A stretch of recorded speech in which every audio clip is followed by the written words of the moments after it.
할렐루야. 우리 옆에 분들과 인사 나누시겠습니다.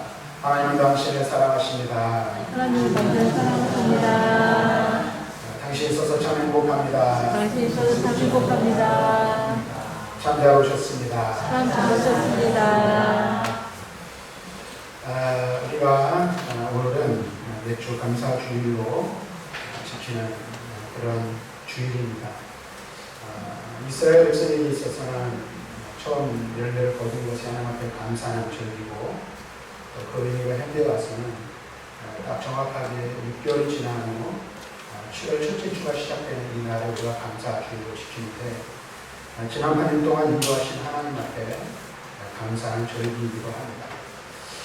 근데 저는 맥주 감사 주일을 준비하면서 과연 우리가 얼마나 하나님 앞에 감사할 수 있을까, 얼마나 우리는 하나님 앞에 감사의 영광을 돌릴 수 있을까 하는 생각을 해보게 됩니다. 왜냐하면 우리가 잘 알고 있듯이 역사 이래 전례가 없고 유례가 없는 코로나19라는 커다란 고난의 시기를 전 세계 모든 사람들이, 그리고 대한민국 국민들이 보내고 있기 때문에 그렇습니다. 좀 잠잠해지는 것 같더니 대구에서 엄청난 확진자가 발생하였고, 그 사태가 이렇게 좀 잘 정리가 되더니 또다시 수도권에서 코로나가 확산되는 그런 가운데 있습니다. 그리고 또 사회적으로 교회들이 참 어려움을 겪고 있는 것 중에 하나가 교회 안에서 확진자들이 발생하게 되고 감염이 지속되는 그런 일들이 있습니다. 그래서 앞에서도 잠깐 말씀드렸지만 교회에서 이런 확진들이 더 일어나게 되면 교회를 아예 고위험 군으로 지정해버리려고 하는 그런 움직임들도 있는 것을 우리는 알 수가 있습니다. 물론 이 확진자들을 잘 그 경우를 추적해보면 교회가 감염의 원인은 사실은 아닌데 확산의 원인은 되긴 하지만 그런 일들이 어쨌든 있습니다. 그런데 과연 이와 같은 상황 속에서 우리는 얼마나 하나님 앞에 감사할 수 있을까, 하나님을 찬양할 수 있을까 하는 생각을 해보게 되는 것입니다. 그러면서 이 전례 없는 이 위기 속에서, 고난의 어려움 속에서 과연 우리는 무엇을 할 수 있을 것인가 하는 생각을 해보지 않을 수 없는 것입니다. 특별히 우리가 매주 감사주일로 지키면서 우리는 정말 이 위기와 어려움 속에서 하나님 앞에 진심으로 우리의 마음을 다하여 감사하고 있는가 하는 생각을 해보게 되는 것입니다. 그러면서 또 한 가지 생각하는 것은 이 고난의 위기 속에서 과연 우리는 어떻게 하면 하나님께 진실된 감사와 찬양을 드릴 수 있겠는가 하는 것이 어쩌면 오늘 우리 그리스도인들의 숙제인지도 모르겠습니다. 그래서 이와 같은 상황 속에서 저는 오늘 우리가 함께 읽은 시편 54편 1절부터 7절의 말씀, 또 다윗의 시를 통해서 고난 중에도 하나님 앞에 기도하고 또 하나님 앞에 감사와 찬양을 드릴 수 있는 비결이 무엇인지 그리고 말씀을 함께 나누면서 이 어려움 가운데 우리가 있지만 이 어려움 가운데 기도로 이 어려움을 극복해내고 또 하나님 앞에 감사로 영광 돌리는 우리 성도들이 되기를 소망해 봅니다. 특별히 이 시편 54편은 개인적인 탄원시입니다. 공경에 처하여 다윗이 하나님의 도우심을 간구하는 내용으로 이루어져 있는 시가 바로 이 시편 54편이라 말할 수 있습니다. 다윗이 이 시를 쓰게 된 이유는 여러분들 잘 아시지만 다윗이 하나님 앞에 택하심을 받고 이스라엘의 초대 왕인 사울이 하나님 앞에 버림을 당하였지 않습니까? 그런데 다윗이 잘 나가는 것을 사울이 보자 12신이 작동하고 사탄이 그 가운데 역사하여 다윗을 기회만 있으면 죽이려고 하였습니다. 그래서 사울의 충복이었던 다윗이 이제 사울을 피하여 도망다니는 도망자 신세가 되어버리고 만 것입니다. 그런데 오늘 본문의 말씀의 배경은 그러한 가운데 다윗이 사울을 피하여 다닐 때 같은 유다 족속인 10주민이 그 지역에 숨어있는, 자신의 살고 있는 그 지역에 숨어있는 다윗을 사울에게 고발을 함으로써 다윗이 큰 위기를 겪게 된 것입니다. 다시 말하면 이제 곧 잘못하면 사울에게 잡혀 죽임 당할 수 있는 그러한 상황 가운데 있을 때에 다윗이 이 시를 기록한 것입니다. 그래서 이 시의 내용을 가만히 살펴보면 다윗이 이와 같은 상황 가운데에서 적들의 위험으로부터 하나님이 자신을 건져주실 것을 하나님 앞에 간구하고 있는 것을 보고 또 비록 이 자신이 믿었던 사람들에게 배신을 당하여 마음의 상처를 입었지만 생명의 위기, 그 상처를 입고 생명의 위기에 빠져 있었지만 하나님께서 많이 자신을 도와주실 수 있다는 사실을 고백하고 감사의 찬송을 하나님께 드리는 시가 오늘 이 시의 내용이라고 말할 수 있습니다. 그래서 오늘 우리는 이 시의 내용을 살펴볼 때 크게 세 가지로 살펴볼 수 있는데 그 내용들을 우리가 하나씩 살펴보면서 이 어려운 시기 가운데 우리가 어떻게 해야 하는가, 어떻게 이 어려움을 우리가 대하고 어떻게 우리가 이 어려움을 극복해 나갈 수 있는지에 대해서 말씀을 통해서 함께 생각해 보기를 원합니다. 먼저 1절부터 3절의 말씀을 보면 다윗은 하나님의 도우심을 간구하고 있습니다. 그래서 첫째는 다윗은 사울의 공격을 피하여 십단이란 곳으로 피하였으나 그 지역 주민들이 그를 돕지 않고 오히려 그 사실을 사울에게 알림으로써 다시금 위기에 처한 상황 가운데서 다윗은 하나님 앞에 기도하는 내용이 오늘 본문에 기록되어져 있습니다. 그래서 1절 말씀을 다시 한번 보면 이렇게 다윗은 하나님 앞에 간구합니다. 하나님이여 주의 이름으로 나를 구원하시고 주의 힘으로 나를 변호하소서 라고 다윗은 하나님 앞에 간구하고 있습니다. 사실 여러분 우리가 이 성경을 알겠지만 다윗은 이 지역의 사람들에게 어떤 피해를 주는 일도 없고 압박을 가한 일도 없습니다. 그런데 이 사람들이 다윗을 사울에게 구하는 이유는 오직 뭐예요? 당시에 권력을 쥔 사울의 호의를 얻기 위함이었다라는 것입니다. 그래서 지금 아무 힘도 없고 도망자 신세인 다윗이 어떠한 잘못도 없지만 그를 밀고 함으로써 다윗에게 사울에게 좋게 보이고자 하는 그런 마음들이 그들에게 있었다라는 사실입니다. 그런데 이러한 상황 가운데서 다윗은 무엇을 간구합니까? 바로 하나님께서 그와 같이 억울하고 어려운 일을 당한 가운데 있는 자신을 구원하여 주시고 하나님께서 자신을 변호하여 주시기를 간구하고 있다라는 것입니다. 다시 말하면 다윗은 지금 사람을 바라보지 않고 하나님의 구원을 바라보며 하나님께 기도하고 있다라는 사실입니다. 그런데 이전 말씀을 보면 더 올라온 말씀을 우리는 발견할 수가 있습니다. 하나님이 내 기도를 들으시며 내 입의 말에 귀를 기울이소서. 하나님의 구원과 판단을 구사한 다윗은 이제 자신의 기도를 하나님이 들으실 뿐만 아니라 그 기도에 응답하여 주시기를 간구하고 있음을 보게 되는 것입니다. 여러분, 우리가 지금까지 계속해서 이제 주일 낮예배마다 제가 기도에 관한 설교를 2020년 들어서 했어요. 기도의 기본적인 것들을 이야기하고 기도의 의미들을 말씀을 드리는 중에 있습니다. 그런데 여러분 한번 보십시오. 이 기도라는 것이 우리 그리스도인들에게 어떤 의미이고 무엇을 우리에게 가져다 줍니까? 기도에 대한 여러 가지 많은 정의를 내리고 기도에 대해서 여러 가지 이야기를 할 수 있지만 믿는 사람들의 가장 유일하고 강력한 무기, 믿는 사람들이 가지고 있는 가장 강력하고 유일한 무기가 바로 기도라는 사실을 우리는 기억해야 한다는 것입니다. 왜 그럴까요? 기도는 하나님을 움직이는 것이기 때문에 그렇습니다. 물론 우리가 기도한다고 하나님을 움직이시는 건 아니에요. 그러나 하나님께서 믿는 자의 기도를 들으시고 그 기도를 통하여 믿는 자를 통하여 역사하시기 때문에 그렇습니다. 우리가 이 세상에 어떤 것들도 우리의 도움이 될 수 없어요. 이 세상에 우리가 의지하는 것들이 우리의 힘이 될 수 없어요. 그러나 기도는 언제나 효력이 있으며 능력이 된다는 사실을 우리는 기억해야 한다는 사실. 다윗이 하나님 앞에 자신의 사정을 아뢰고 하나님께서 자신의 기도를 들으시고 응답해 주시기를 간구할 수 있었던 이유가 어디에 있을까?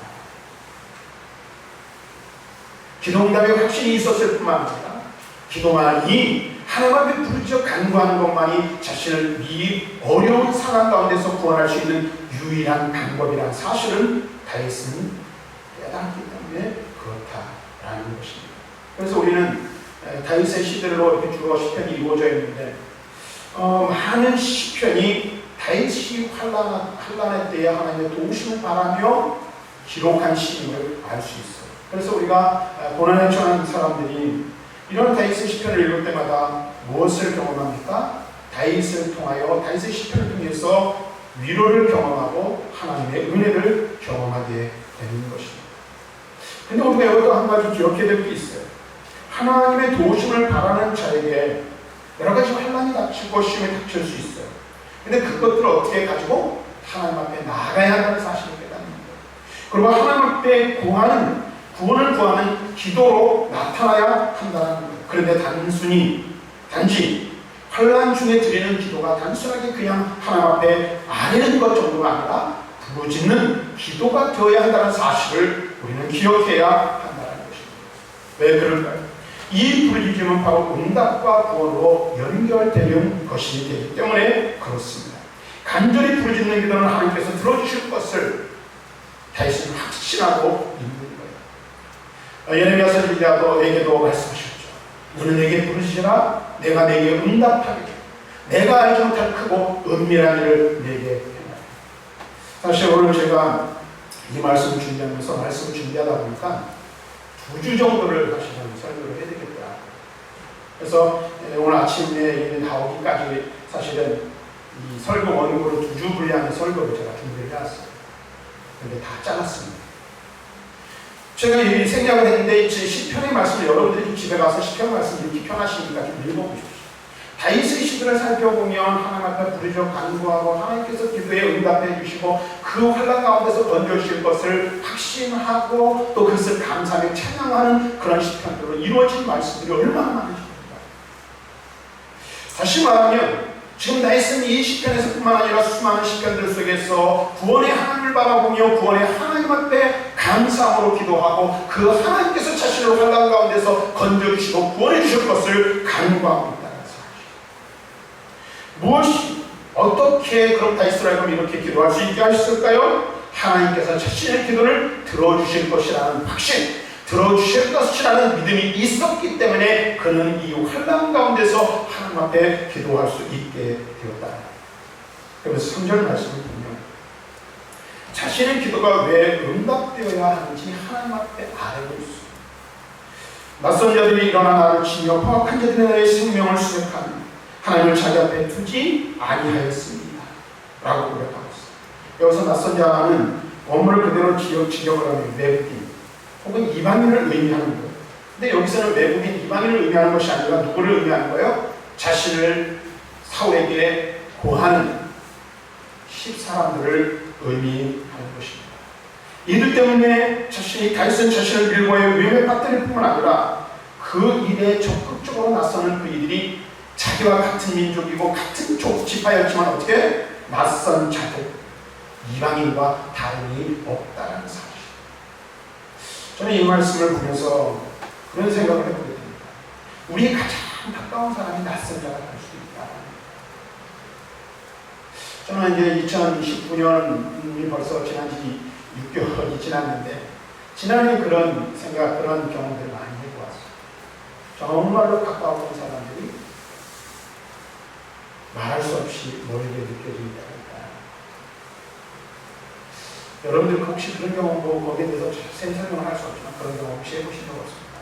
정말로 믿었던 그 사람에게 배신을 당하고 그 사람 때문에 어려움을 당하는 일이 얼마든지 있을 수 있다라는 것입니다. 근데 다윗은 그것을 여기서 보면 누구에게 알고 있어요? 사람에게 용서하지 않습니다. 사람에게 이야기하지 않아요. 오늘 우리가 고난 가운데 처했을 때 우리는 어떻게 해야 할까요? 오늘 말씀 통해서 우리가 먼저 배워야 할 것이 있다면 그것은 무엇일까요? 그것은 바로 하나님 앞에 기도해야 한다는 사실입니다. 고난에 빠졌을 때, 고난 가운데 있을 때 우리가 할 수 있는 일, 우리가 해야 할 일은 우리의 모든 사정을 아시는 하나님 앞에 나아가 기도하는 것밖에 없음을 알아야 한다는 것입니다. 바로 지금이 기도해야 할 때입니다. 지금이 부르짖어 간구해야 할 때임을 오늘 우리는 알아야 깨달아야 합니다. 여러분들 아까 잠깐 우리 예배 전에 장로님이랑 잠깐 얘기했는데, 이 정치인들은 정치를 하고 선거를 할 때는 어떻게 해요? 가장 많이 찾는 곳이 어딘지 아십니까? 교회. 그런데 지금 가장 많이 정치인들이 욕먹는 집단이 어딘지 아십니까? 교회. 왜 이런 말씀을 드리면, 우리가 시험을 당하고 환난을 당하고 고난 가운데 있을 때 우리가 의지해야 할 대상은 사람이 아닙니다. 아무도 믿을 수 없어요. 우리 형편과 처지를 알 수 있는 이는 우리의 모든 것을 아시는 하나님 한 분뿐이 없다는 사실을 오늘 우리는 분명히 기억하고 깨달아야 한다는 사실. 그래서 이제 4절과 5절 말씀을 보면 다윗은 하나님께 대한 믿음을 고백하고 있는 것을 우리는 볼 수가 있어요. 그래서 다윗은 이제 하나님이 어떤 분이신지, 그리고 그분이 행하실 구원에 대한 확신이 어떠한지를 고백하고 있고요. 기도로 시작하여 이제 찬양으로 하나님 앞에 영광 돌리는 것으로 전환하고 있는 것을 볼 수가 있어요. 그래서 4절 말씀에서 하나님을 어떤 분이라고 고백하고 있어요? 자신을 돕는 분이시라고 고백하고 있는 것을 보게 되는 것입니다. 하나님은 나를 돕는 자시라. 주께서는 내 생명을 붙들어 주시는 이신이라.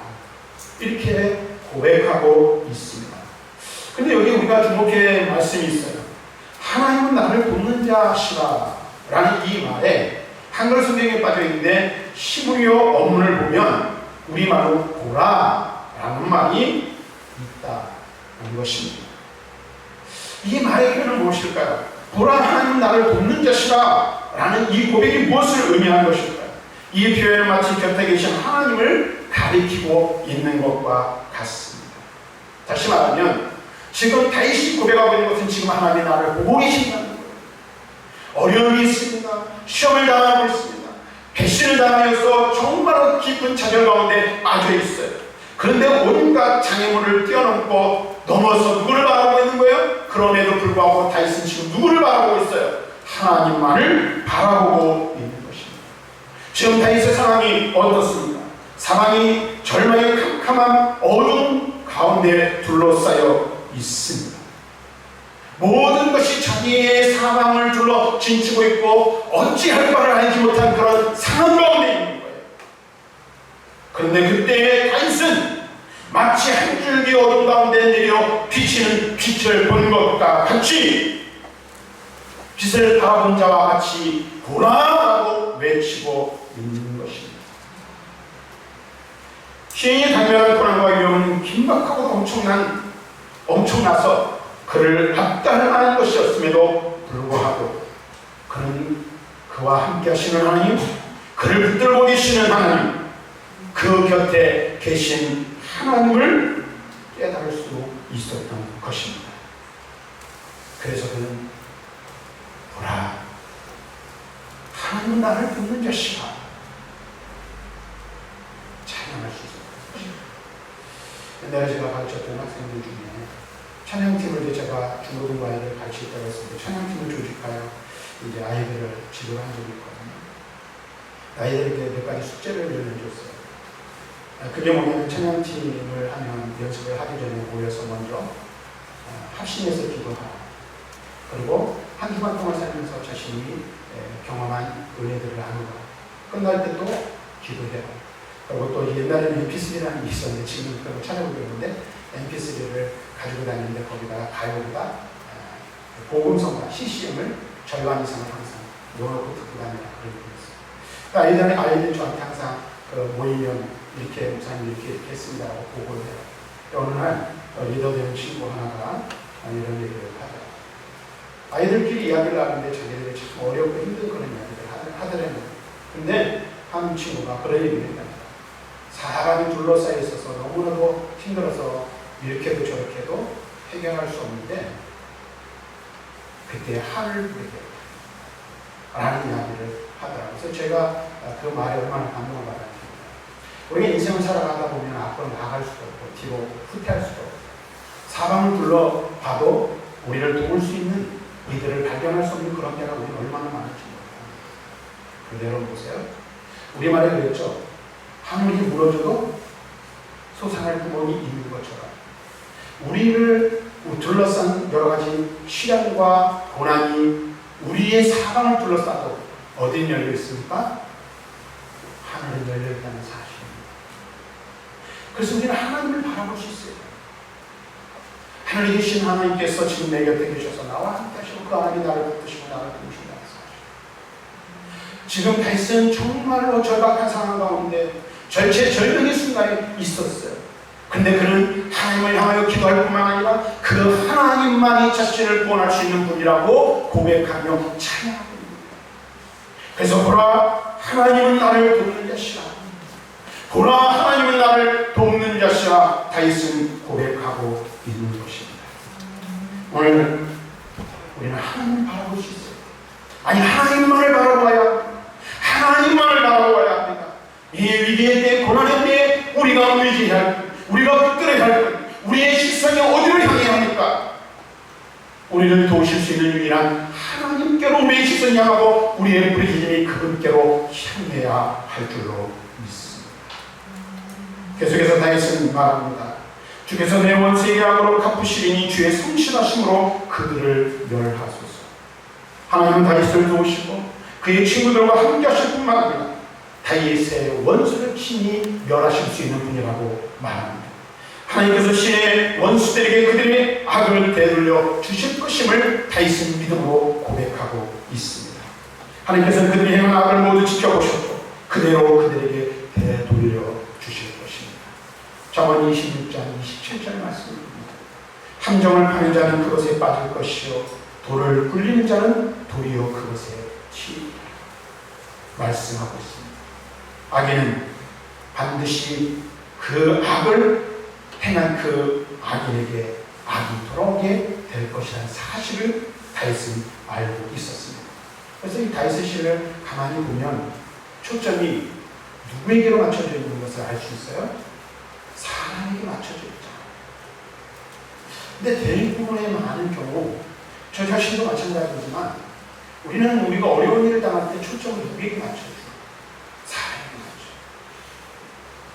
제 아내랑 가끔가다 어쩌다가 다투면 너 때문이야 이럴 때가 얼마나 많이 있습니다. 당신 때문에 이러고 당신 때문에 저러고 당신 때문에 되더니다 이럴 때가 얼마나 많이 있어요. 그러면서 사람을 원망하고 사람에게 모든 과실을 돌릴 때가 있습니다. 목사들도 그러더라고요. 누가 악의 근원이고 누가 어쩌고저쩌고 이럴 때가 얼마나 많이 있습니까? 공동체 안에서. 근데 오늘 말씀을 보면 다윗의 초점은 사람에게 있지 않았어요. 하나님께 있었습니다. 그의 시선을 하나님께로 향하고 있었고 하나님만을 바라보고 있었어요. 그리고 적들을 자기를 모해하려는 그 자기에게 해를 가하려는 그 사람들을 자기 스스로 어떻게 하려고 하지 않냐고 그들을 다 누구에게 맡겼습니까? 하나님의 손에 맡겼습니다. 다시 말하면 자신을 향해 무고의 칼을 휘두르는 자들을 상대하지 않고 오직 하나님을 의탁한 다윗은 주의 성실하심으로 그들을 멸하소서라고 기도합니다. 이 말은 무엇입니까? 하나님께서 직접 저들을 판단하시고 직접 저들을 다스려 주실 것을 간구하고 있는 것입니다. 사랑하는 성도 여러분, 우리는 코로나의 위기 속에서 여러 사람들을 만나면 안 되지만 만나다 보면 원망과 시비를 저도 뭐 좀 전에 그런 얘기를 했지만 사람에게 돌릴 경우들이 많이 있어요. 그 사람 때문에 필요하기도 합니다. 근데 이 위기로부터 우리를 구원하실 분, 이 모든 문제를 해결하실 수 있는 유일한 분이 누구이십니까? 하나님 한 분밖에 계시지 않다는 사실 알아요. 그리고 그 하나님 우리는 모든 것을 맡기고 하나님께서 이 문제를 해결해 주시기를 간구해야 할 줄로 믿습니다. 그래서 6절과 7절 말씀은 구원의 확신을 가지고 다윗은 하나님 앞에 감사의 찬양으로 드리는 것을 보게 돼요. 그래서 6절에서는 감사의 예물로 예배드릴 것을 다윗은 선언합니다. 그래서 이 다윗의 현실은 여전히 적들의 위협 아래 있어요. 그러나 하나님의 신실하심에 대한 굳건한 확신을 회복한 그에게 구원은 어떻게 된 거예요? 이미 이루어진 것입니다. 이루어진 것이나 다름없는 것이 아니라 이미 이루어졌다는 확신이 그에게 있었어요. 그래서 그는 어떻게 해요? 감사의 예물로 경배를 하나님 앞에 드릴 것을 노래하고 있습니다. 그래서 여러분 말씀 보십시오. 내가 낙한 죄로 주께 제사하리. 여호와여 주의 이름에 감사하오리니 주의 이름이 선하시니. 다윗은 감사의 예물을 어떤 마음으로 드리고 있어요? 위기 가운데 있지만 하나님이 자신을 구원해 주실 것을 확신하고 자원하는 마음으로 감사의 예물을 드리겠다고 고백하고 있어요. 또한 7절 말씀에 보면 감사의 이유를 노래하고 있어요. 환난의 천재를 도우시고 악한 자에게 합당한 심판을 행하시는 하나님께 자원하는 감사 제물을 드릴 것을 다짐한 시인은 다시 한번 감사의 이유를 이렇게 언급합니다. 참으로 주께서 모든 환난에서 나를 건지시고 내 원수가 보응받는 것을 내 눈이 똑똑히 보게 하셨습니다. 아멘. 이것이 다윗의 고백이라고 할 수 있어요.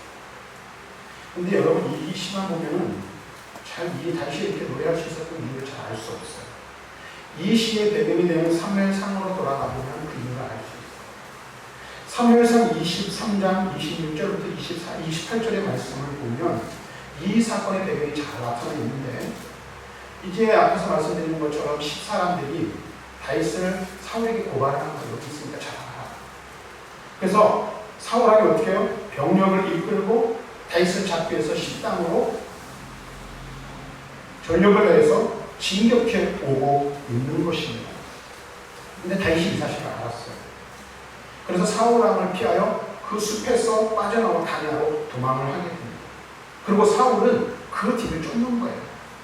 그리고 다윗을 포위하여 잡아 죽이려고 합니다. 근데 바로 그때에 하나님이 개입하십니다. 그 내용이 26절부터 28절에 기록되어 있는데 이렇게 말하고 있어요. 사울이 산 이쪽으로 가며 다윗과 그의 사람들은 산 저쪽으로 가며 다윗이 사울을 두려워하여 급히 피하려 하였으니 이는 사울과 그의 사람들이 다윗과 그의 사람들을 에워싸고 잡으려 함이었더라. 전령 사울에게 와서 이르되 급히 오소서 블레셋 사람들이 땅을 침노하나이다.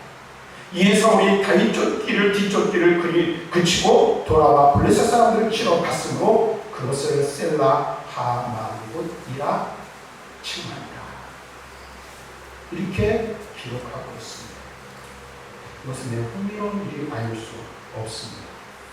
하나님께서 사울의 군대를 철수시키도록 하시는데 누구를 이용하십니까? 블레셋 사람으로 하여금 이스라엘을 공격하게 하십니다. 그래서 지금 국경이 침범을 받으니까 어떻게 해요? 사울은 블레셋의 공격을 막기 위해서 다윗 쫓는 것을 그칠 수밖에 없었던 것입니다. 하나님은 어떤 분이십니까? 전능하신 분이십니다. 그리고 시간과 공간을 초월하여 모든 것을 주권적으로 다스리시는 분이십니다. 지금 다윗은 환난 가운데 있습니다. 그러나 그 환난으로 인해 다윗은 영적인 침체나 두려움에 빠져 있지 않았음을 보게 됩니다. 오히려 이 환난이 다윗으로 하여금 하나님을 더욱 신뢰하도록 이끌고 있음을 보게 되는 것입니다. 그래서 그 결과 그는 승리할 수 있었고 이 환난을 피하여 넘길 수 있었으며 그로 인하여 그는 주님을 더욱더 신뢰하고 찬양할 수밖에 없었던 것입니다. 다윗은 많은 고난을 통과하는 가운데 하나님만이 도움이 되신다는 사실을 너무나도 잘 알고 있었어요. 그리고 그것은 이론적인 것이 아닙니다. 이론적으로 알던 그것을 그는 실제의 삶 속에서 그것을 경험할 수 있었어요. 오늘 이 시편의 배경이 된 그 사건이 그러하다라는 거예요. 다윗이 통과한 고난들은 그로 하여금 기도하는 사람으로 만들었고 하나님을 찬양하는 사람으로 만들었다는 사실을 우리는 이 이야기를 통해서 깨닫게 돼요. 그래서 실로 그의 고난은 그냥 단순한 고난이 아닌 의미 있는 고난, 뜻깊은 고난이었다는 사실을 우리는 알 수가 있게 되는 것입니다. 사랑하는 성도, 여러분들 삶 속에서 신실하신 하나님의 그 신실하심을 직접 경험할 수 있는 은혜가 있기를 바랍니다. 하나님은 분명히 우리와 함께 하세요. 우리 곁에 계세요. 그건 나를 붙드시고 계십니다. 근데 우리가 그것을 너무나 깨닫지 못하고 알지 못할 때가 너무 많습니다. 그런데 그것을 실제적인 삶 속에서 경험한 사람은 하나님 앞에 기도할 수밖에 없고 하나님을 찬양할 수밖에 없습니다. 우리가 왜 기도해야 합니까? 기도할 때 하나님이 어떻게 일하시고 어떻게 역사하시는지를 너무나도 잘 알기 때문에 기도하는 것이다. 사실을 우리는 분명하게 알아야 합니다. 그리고 그렇게 기도하는 사람은 어떻게 해요? 모든 환난과 어려움 가운데 우리가 있을지라도 반드시 하나님께서 그 환난과 위기로부터 우리를 건져내시고 구원하실 것을 확신하게, 비록 환난 가운데 있지만 고난 가운데 처했지만 어려운 문제가 실질적인 내 삶 속에서 벗어나지 않고 그 가운데 우리가 거하며 헤어나올 수 없는 상황 가운데 있을지라도 환난 중에 하나님 앞에 감사로 찬양을 드릴 수 있게 되는 것입니다. 왜요? 그래서 경험해 보았기 때문에 알고 있기 때문에 그렇다는 것입니다. 고난의 위기 없이는 구원을 경험할 수가 없습니다. 고난의 위기 가운데 우리를 도우시고 그 고난으로부터 우리를 건지시며 우리를 도우실 수 있는 분이 누구인지 분명하게 깨닫고 고백할 수 있어야 한다는 사실입니다. 코로나19로 인해 이런 일들 해보고 저런 일들 해보고 한 번도 경험해보지 못했던 일들을 우리는 지금도 경험하고 있어요. 6.25 외에 과연 한 교회가 예배를 준다는 일이 있었는데 이 일에 대해서 물론 감론을 박은 사람들이 있긴 합니다. 그런데 우리 이런 위기를 경험하고 있어요. 한편은 우리 마음속에 두려운 마음도 있는 것이 사실입니다. 그런데 이때 과연 우리가 할 수 있는 일은 무엇이고 우리가 해야 할 일은 무엇인지 우리 다윗의 시편을 통해서 깨달을 수 있는 눈이 깨닫는 지혜가 있기를 주님의 이름으로 간절히 축원합니다.